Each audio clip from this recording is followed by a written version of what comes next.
நம்மளில் சிலவங்கெல்லாம் இருக்காங்க, அவங்க எப்போவுமே ஒரே அதிகாரத்தோடு தான் பேசுவாங்க, நடந்துக்குவாங்க, வேலை வாங்குவாங்க.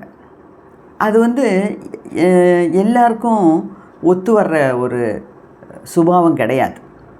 ஏன்னா அவங்கள சுற்றி இருக்கவங்களுக்கெல்லாம் அது அவங்கள ஃபாலோ பண்ணணும் அப்படின்னு எப்பவும் நினைக்க முடியாது.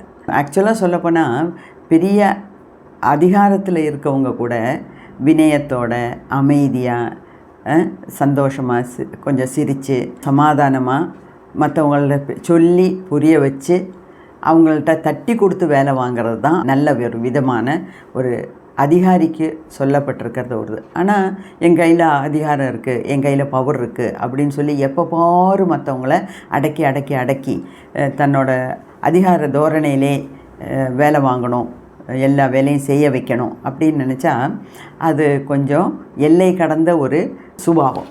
அதாவது நம்ம அவங்கள பார்க்கும்போதே அவங்கள்ட்ட விலகி ஓடிடணும் அப்படின்னு தோணும். அவங்களால நமக்கு எப்போ பிரயோஜனம்னா, ஒரு இக்கட்டான நிலைமை திடீர்னு வருது, ஒரு எமர்ஜென்சி சிச்சுவேஷன்னா இவங்களோட இந்த அதிகாரத்தில் மற்றவங்கள்லாம் கேட்பாங்க. ஏன்னா மற்றவங்களுக்கெல்லாம் என்ன செய்கிறதுன்னு தெரியாமல் இப்படியே நிற்பாங்க. அப்படி இருக்கும்போது இவங்களோட மூளை வேலை செய்யும்போது இவங்களோட அதிகாரத்தை உபயோகித்து சொன்னாங்கன்னா பரவாயில்ல. மற்றபடி இந்த ரொம்ப அளவுக்கு மீறின அத்தாரிட்டேட்டிவ் சுபாவங்கிறது நல்லதில்லை. இது ஒரு எல்லை கடந்த ஒரு திங்கிங்.